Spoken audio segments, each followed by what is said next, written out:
Good day, AO. My name's Joel Gandara, coming to you from Miami, Florida.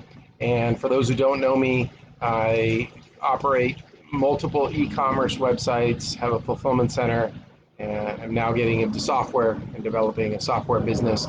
So busy in a lot of things, but I'm not busy in the day-to-day in those businesses. I actually retired a few years ago from day-to-day operations when I was 39.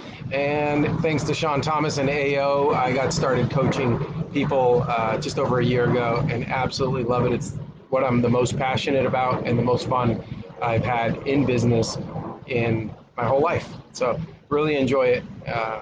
So let's dig in. We've got just a few questions. And by the way, I do want to throw one thing out. It's Christmas break right now, and I've got all 4 kids at home, so I am sitting outside, and this is the best angle and spot I could find. And there was a lot of glare on that TV, but I figured I'd pop up the AO website, at least have that in the background. All right, first question is from Bob Gigier. How do you know when to call it quits on a business idea? Over the past decade, I've launched 5 or 6 businesses, set up e-commerce sites, obtained sales, then stopped when I didn't believe I could turn a profit. Now, with my current venture, I'm in the same spot, and I'm not sure if I should push forward or switch gears to one of my other entrepreneurial ideas. Elevator pitch. Over the past 2 years, developed a skincare / massage product, and I'm looking to build a brand and company around it. So, Bob, you know, if everybody, and I'm not talking about you, just in general, let's pretend there's a person and everybody says that guy is rude. And the guy says, well, that guy thinks I'm rude, and so does that one, and so does she, and so does she. Well, after a certain amount of people start thinking something, it might be true. Or if you're in one relationship after the other and after the other, you never can find the right relationship. You might have to start looking inside and wondering what's going on, what could I do differently? So I'm not saying you're rude, not saying you have issues in relationships, just making it with examples that most people can understand. That's quite a bit of businesses that you've launched to not have any of them succeed. So maybe, just maybe, there's a little piece you're missing, and you might be doing 90% of the things right, but there might be something missing that would be worth digging into. And if you're not figuring it out on your own, and that's fine, that's okay. We all have blinders on, we all have blind spots that we don't see. I would surround myself with people who can give me that honest opinion and not let me make excuses and call me out on that BS. Hiring a coach is a great way to do that, because that's what a coach is going to do. He's going to hold you accountable and question you and push you and make you think to kind of figure these things out. Something has not worked for the past decade, so something has to change. If you keep doing it the same way, you might keep getting these same results. So I would kind of stop the presses here and say, wait a minute, there's something I'm missing. I need to figure this out. I need to make some changes and reanalyze things. And like I said, I think that for me at least, it always helps to have that outside perspective of somebody who will question me and kind of drill me. I don't want anybody to go easy on me. I want to get drilled so that it really forces me to think and pushes me. As far as calling it quits on a business, though, I've done that. I was invested in real estate. I was in my 20s. I got up to 6 properties, and I was managing them myself, and trying to keep that growing. And then later, the 2008 real estate crash happened, and I had to call it quits. I had to let some of those properties go, because I was in South Florida here in Miami, where I think it was the #1 or #2 hardest hit market. Everything crashed, and I couldn't keep making mortgage payments and association payments and all these payments, property tax payments, to empty homes that I couldn't rent and I couldn't sell them. So that was one of the hardest decisions I ever had to make. Someone with an 800 and something credit score, never paid a payment late, and I had to go through a decision that for a little while ruined my credit, right, for like 7 years. And it's fine. I didn't have to buy a house during that time or anything, and I don't finance cars or anything like that. So, I had to deal with those consequences. But sometimes there's a macroeconomic effect that has to kind of control you, and you can't choose for yourself, because there's a bigger problem. But I'd really question this, Bob. I'd question myself, and I'd find somebody to really push you and question you, because they're going to get the best out of you. You probably know what you need to do, but it's so deep inside that you got to get somebody to pull it out of you. And if I could recommend a book that might help with this, if you absorb it properly, it's The Alchemist. I think the author is Pablo Coelho from Brazil. Very good book. And it talks about, I don't want to give it away, but I think in this situation, it could help you get some perspective. All right. Next question is from Mary Rantaquilio. How do I determine how to pay someone to do work for me? I have a therapy machine for horses and have now found a person to hire to use it. What would be the best salary alternative? Hourly paid or per treatment? One treatment is 30 minutes and minimum charge is $50. The person knows a lot of people and is located in a training center for horses, and there is demand right away. I'm a veterinarian currently working with small animals as a contractor. Okay, so I don't know, and it's not that I always want to copy what other people are doing, because I don't think people always do things the right way, but I do like getting inspired by other people and their way of doing things, right? So I would see, how's everyone doing it? This company does it this way, this one does it this way, and this one does it this other way. What do I like about all of those that I can kind of steal from? So in this service business, I don't know the answer. You probably are the closest to knowing because you know this world and this industry. But I will just share a general idea, and it's that I personally like everyone I work with to be incentivized. I want that person that's working with you to make money. I want them to grow this thing. I want them to treat it like they're an owner. And if you do that, then it's not you farming out tasks to everybody, because that's just more management, and you're not going to scale that way, and you're going to drive yourself crazy. And I like to be in business to be my own boss and to, write my own game plan, do whatever I want, and it's what I do. So how can you position that person to give you their very best? And that isn't about you. That's about them. What motivates them? What incentivizes that person? What do they want out of life? I have a client who has a personal training business, and they employ trainers, right? So they contact through the main site, which is the client I have, and that person will dish out work to other people. They'll charge something like $85 an hour for in-home training. They'll send a trainer to your house, and they buy packages and several $1,000s at a time. And the trainers that are doing this, they'll make, I don't know, $50 an hour. My client keeps the other 35 for setting it up and finding the lead and all of that sort of stuff. But it works, and it works because they found the right people. They found these trainers who don't want to go out and farm and look and call and make leads, get leads and sales. They just want to go do the work. So that's why this has worked for him. He's found the right people who are incentivized or happy enough to just say, oh, you're going to send me work and I'll go do it for $50 an hour. Great, that's all I want. They don't have these entrepreneurial aspirations of overtaking the business. Otherwise, they would have done it. He's got some of these people working for him for 10 years, making $30, $40, $50,000 a year, and they're happy with that. So it's finding the right person and setting them up for success in something that works for that person and works for you as well. My fear when I hear this immediately is, that person knows a lot of people in this industry. You're considering how to pay them. Well, what if that person goes out and just realizes, I'll just buy the machine and do this myself. I don't need Mary, right? So just something to think about. But I will say this, having said all of that, if it's a question between hourly and paying someone based upon the work, personally, I don't like hourly because, I don't know, that's not the most efficient, and we're not aligned. So if I want you to get a job done because that makes me money, then I want you to be reimbursed the same way that I am, right? I don't get paid. I don't earn more money because my workers work more hours. I earn more money because we do better things and grow and bring in more money. So I want them to be incentivized coming along with me as a percentage. So I like to share a percentage of income because that person then has ownership thinking and ownership acting, and I could just be at home like I am now, not worrying about my business and knowing that it's going to do well because they're all incentivized in the right way. You can check and measure and check KPIs and hold them accountable, but you don't have to be on top of them and worrying about everything.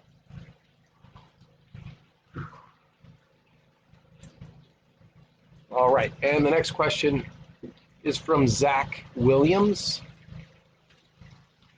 How can we differentiate ourselves and build a moat in a saturating market.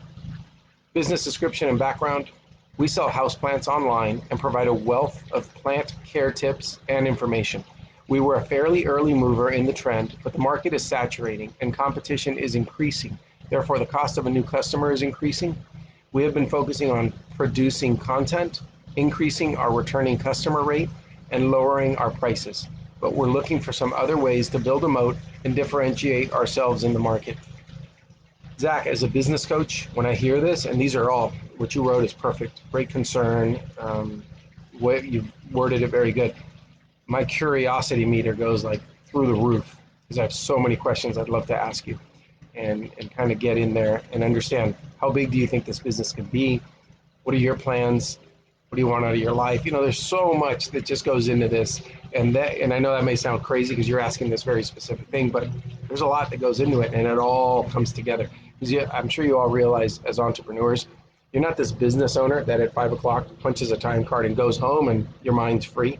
Mine's not. My mind, from the moment I wake up to the moment my head hits that pillow, I'm thinking about business and I'm thinking about life and everything, but it's all convoluted and mixed in my brain. So there's so much that goes into answering this question.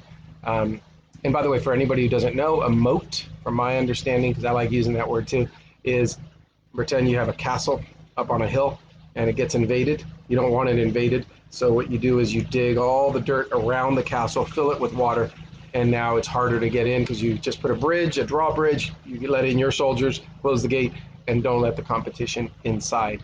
I actually use that word a lot because I've bought, I lose track because I've bought different industry businesses too, but in just one industry, in apparel, in a certain niche, I've bought 12 businesses or 11. And the reason I've done that is in part to build that moat, because then I get to get information and brands, you know, intellectual property. I like that brand that's out there and my competitors are buying it, I'm buying it. If I had that brand, they wouldn't be able to take that from me. My competitors wouldn't even be able to buy it anymore because I'd own that brand. To me, that's building a moat. That's beyond building a moat, because then I buy one of my competitors' businesses and now I've got these 2 sites that are competing against the market, and then I bought another one, and now I've got 3 competing against the market, and so I've beyond build a moat. I've drenched it real deep. I've put alligators in it. I've put electricity in the water. You know, just things that will make it impossible to cross over. I've gotten rid of the bridges. We teleport in or whatever. You know, however you want to look at it. But building a moat is very important, and it's not just the traditional way. You know, build the business, sell more. Sure. Keep doing that, keep trying to do that. But one of the things you said is very good, increasing our return customer rate. Absolutely. I'm working with a doctor of physical therapy who owns some clinics. And something we looked at when I visited his location recently is that it's the intake process to bring in a new client is an absolute headache, dealing with the insurances. And I mean, it's like a full production to get someone in your system. So first of all, you had to get a lead. You had to get them in, calling, interested in your services, and then you have to do all this paperwork with the insurance or whatever. You get them in, and they may come for 3 appointments, 5 appointments, 10 appointments, whatever it is. But what I was finding is from that point, whenever they fall off and they don't come anymore, nobody hits them up. There's no flows, like Klaviyo flow of email that could notify that person, hey, we miss you, we'd like you to come back, does anything hurt? The moment you ask somebody, they might, oh yeah, something does hurt. Right? I probably need to go back to that physical therapist. They don't text. There's no text going to the client saying, it's been a few months, it's been a month, whatever it is, we'd like you to come back. There's nobody on the phone saying, you know what, let me run a report, or it automatically runs this report and emails you every day and says, here are the 12 clients that haven't been here in the last 45 days, whatever the number is. And you get that customer back because guess what? All the paperwork's done. Getting a lead, going through, it's free money. Just get them back in the door and they're easier. In fact, I've read that it's 6 times more expensive to get a new client than it is to maintain an old one. So, Zach, you said you were an early mover in this trend, right? You hopefully have quite a bit of customers in your past, and hopefully you can trigger them to keep coming back and make you the only place to go to, right? So they're not going to your competitors. You know, if one of your advantages is that you've been in business from day one, and brag about that, you know, in business since, you know, something that'll get those people excited about maybe doing business with you. Hope that helps. Next question is from Aniza Fajardo. When first starting out with minimal clients and minimal budget, how would you start growing your email list to market to? I'm a financial coach selling to individuals who need financial education and planning.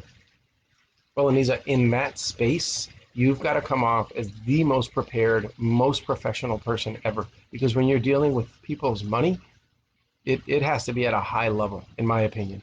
Um, and that relates also to a real estate agent. It's the reason that a real estate agent will wear an expensive suit and drive a nice car. It's just to give off that impression of wealth and success and relief to the client. Same thing here. You've got to dress the part every single day. You've got to carry yourself in a certain way. And look, you're starting out. You're saying, how would you do this with minimal clients and minimal budget? So I'm telling you the basic things.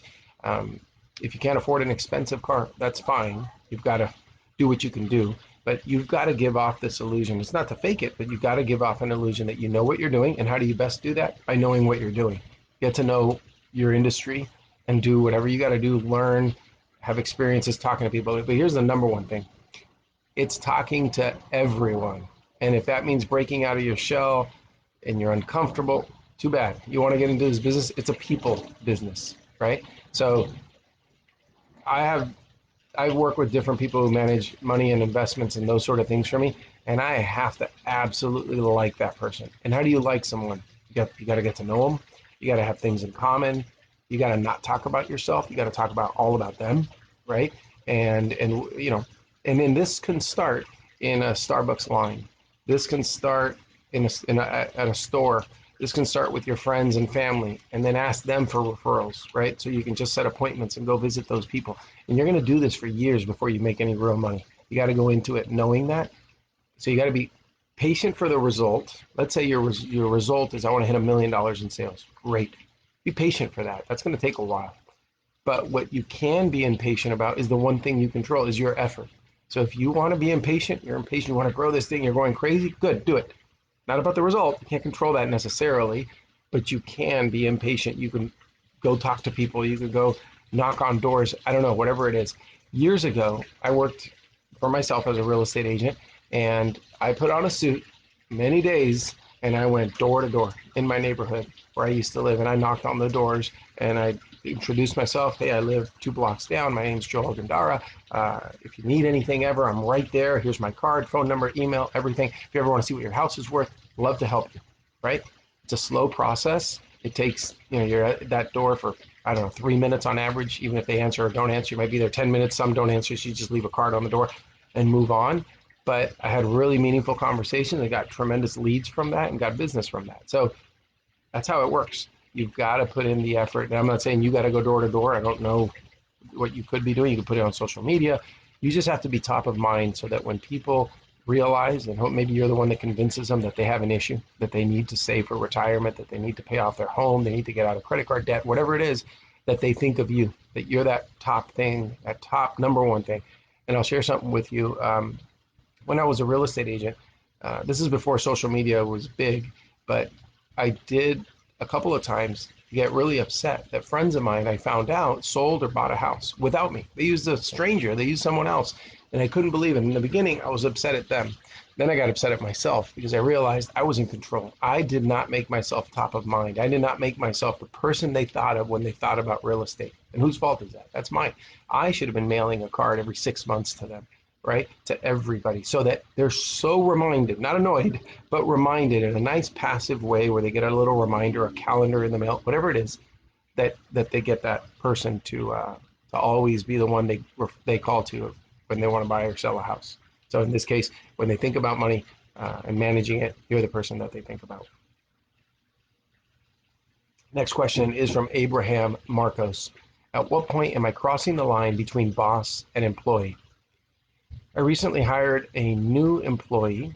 We've been paying him day to day to get him back on his feet. Recently, we decided to have him go full time and put him on payroll. I've already given him a pay advance, and today he asked if I would be interested in buying some HVAC material left over from a side job he did a while ago. I know this would help him out a bit, but at what point am I crossing the line between boss and employee? I'm really not sure how I feel about this, and I want to make the right decision and keep it professional. Well, Abraham, there's a couple things that jumped out at me, but the part about buying some stuff that he has, he's not a friend there. He's a supplier. He's a vendor. As long as you need those things and he's giving you a good price, why not? If I called you right now, Abraham, and said, "Hey, Abraham, I know we don't know each other too well. I did meet you at AO Live, but if I called you and said, "Hey, I've got this stuff. It's there in your area. You want to buy it? $500. It's worth about 1,000. Do you want it?" And it's a transaction. It's got to make sense for both sides. Every transaction in the free market has to make sense. It can't be a favor for somebody necessarily. That's not the best way of doing transactions. That keeps a lot of tension. So if it's stuff that you see it's a deal and you can make money off of it and use it, do it. Why not? Now, if you're doing this just to help them, that's not good business. That's not very smart. Now, I'll tell you the part about all this that really, to me, jumps out is day to day. Okay, fine. He put himself in a hole somehow. A pay advance, that's already to me is like red flags because I've seen these things happen in my experience. And it's like, what's next? When does this person dig themselves out of a hole, and why are they in a hole?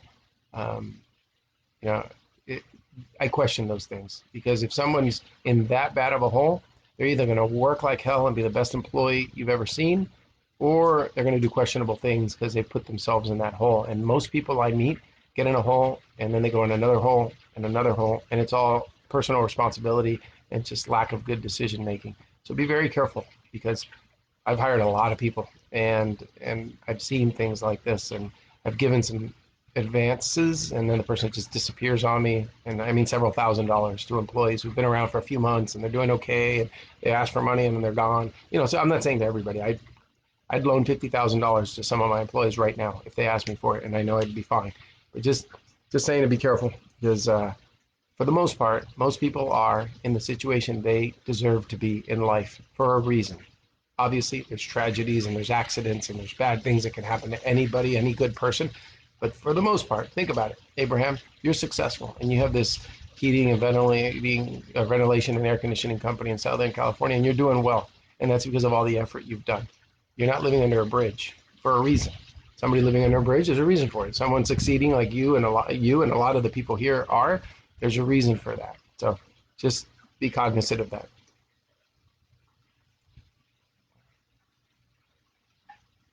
Next question is from Roland Bernath. Roland is smart. He gets his money's worth in AO because he asks questions. And they're always good questions. But whether it's good or bad, a question is a question. I would continue asking questions. All right. How do I create new structure within the company? Our family business is a decor and seasonal retail and wholesale store. In the store, we employ a total of 10 employees. The company grew over time, but there was never a time and energy allocated to systematically grow it. Currently, the employees are all rotating between being at the cashier, unpacking incoming inventory, sticking labels on inventory, placing the inventory on shelves. As everybody is doing everything, sometimes I feel like no one is doing anything. They are not responsible. There are a lot of mistakes. I need proper job descriptions and tasks. I believe I need to divide the store into segments, sales and product handling, create new job descriptions, etc. Roland, you hit the nail on the head. Humans, for the most part, are not responsible. They make mistakes. That's why you need what you're talking about here, systems. You need a system. So a product comes in. What's the rule? What do you do? Does everybody do it their own way? No. My recommendation is that you should dive into this and find the one way. What's the one way that you should be receiving inventory? What's the one way that you should be stocking stuff into the warehouse? What's the one way that you bring up an employee? The movie The Founder, it's about the McDonald's story. Ray Kroc shows something really interesting. The two McDonald's brothers did this so well. That's why they ended up getting bought out. And Ray Kroc was a jerk, but the story is interesting. The way those McDonald's brothers just made the right system. That's why they were able to hire anybody. You want to be able to have a business that you can hire the lowest of society's rung of intelligence. You don't want a business that requires PhDs to run. Can you imagine how expensive it would be to run your store? So what do you want? The reverse. You want to be able to hire minimum wage people who could do a great job. And the way that you do that is by having really good systems. And how do you get good systems? First, you need the process. So what's the process? Do you know what the number one way of receiving is? Do you know the best way to ring someone up, the most efficient, friendliest? You need to dig into your business, I think, and set those rules. And no one is going to do it as good as you, I don't think. And if you're weak on one spot or two, get some advice for that portion of it and bounce it off of someone and find the best way to do that. And then don't accept anything other than that. An employee cannot break the system. An employee cannot say, well, no, I like doing it this way. No, that's a fireable offense. The employee can gladly come to you and say, I think we should do it this way. It might be better. And if you adopt that, then reward them. Give them $100. That's a great way of doing things. But what I see is companies develop a system, and then guess what? People do it for a few days, and then one guy stops doing it, and then another one stops, and pretty soon, so you spend $10,000 on the system, and no one's following it.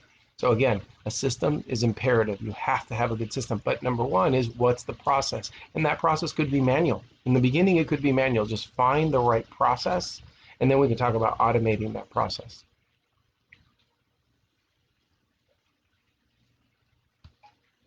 All right, the last question of the day comes from Dan Razumovsky.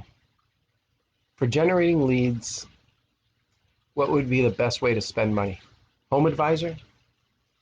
Should I spend money on SEO? Should I hire an agency to take care of all of the needs? Should I focus on one platform or spread it out? Currently, I have 3 websites: adoinc.com, adoroofs.com, adoinc.net. I will be building adodex.com. I'm building out the websites so they can be more specialized and help out with SEO and having a wider reach of people. I do not know what direction I should head with marketing. There are different freelancers to manage Google ads, Facebook ads, or are there different? If I use Home Advisor, they send it to 5 people, and from all the leads I get, I only close about 40% due to the amount of people that they send them out to. Should I hire a marketing agency that will do the SEO, Facebook ads, and marketing for me to free up my time and have them be fully accountable? I found one in Colorado, Marketing 360. They also include that I can use the Denver Broncos logo and be the official Denver Broncos roof replacement and deck builder. The marketing agency will cost the most, but looking to get to the 1 million in sales for 2021. Need to really change up the game to get my own leads. We'll get a budget of $2,000 a month on advertising. Elevator pitch. Construction company specializing in decks and roof replacements, looking to grow to 5 locations in the state of Colorado, working with commercial and residential. All right, Dan, got a lot going on there. Number one, your goal of hitting $1 million in sales next year. Great. I don't know what you're at in 2020, so I don't know how much of a jump that is. Also interesting to have 5 locations.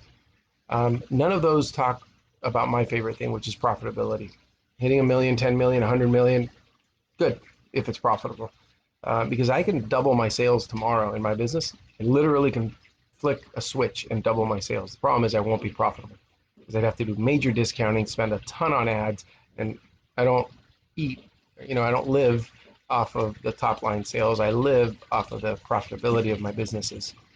So I'd love in the future, on a private conversation like this kind of is, it's between entrepreneurs, it's not out there, is to talk a little bit more about profitability, to focus on that, because that's the main metric.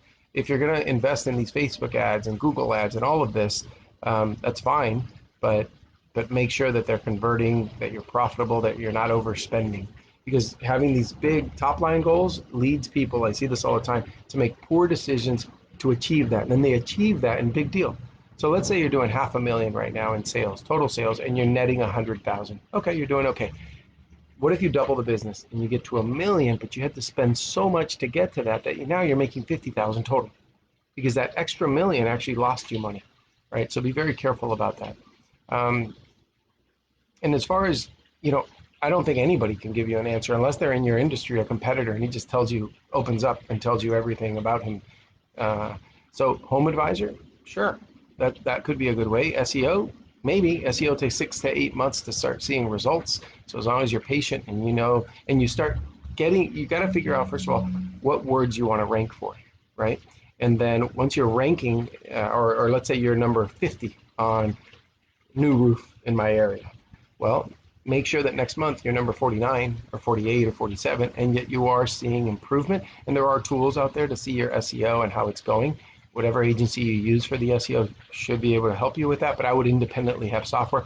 I think SEMrush or something like that, I forget the name, but we use things like that to see where we are on SEO, and I believe in SEO. We've had great success organically through that, and in some of my businesses, we are 5 of the top 10 on page 1 of Google in the organic spots with different websites, different businesses that we own, just to make sure that we're winning those words organically, not through paid ads, which is still an investment. Obviously, you're going to spend thousands of dollars to get that. But okay, so yeah, there's a long question here. Yeah, Facebook ads, I'd try it. I would try everything, but you can't try something for a week and say, yeah, that didn't work, or a month. You got to try it for a while, but fail small. Invest little bits and see what's happening. And then, okay, this is not working at all. We didn't get one person. That's probably not working. We got one person here. Let's do a little bit more money. We went from $10 a day. Let's go to 20. Then let's go to 50. And let's go to 100 a day. And go with whatever's working. There's no magic formula here. No one, and they'll be lying to you if they told you we can figure all this out for you and have it all running. I haven't dealt with too many great marketing agencies. They all have sold me this great thing that they're going to do for me, and that maybe there are some really good ones at niche things, so you can dig around and try a few. It's going to be trial and error, really, until you get to find out what really works for you. Well, everybody, that's all the questions for today. Thank you very much for listening in. I know there's a few of you here, and a lot of you will see it on replay. Again, my name's Joel Gandara, and if you ever want to talk about coaching, talk to Sean, reach out, and we'll see if there's a match there. All right, guys, have a great day.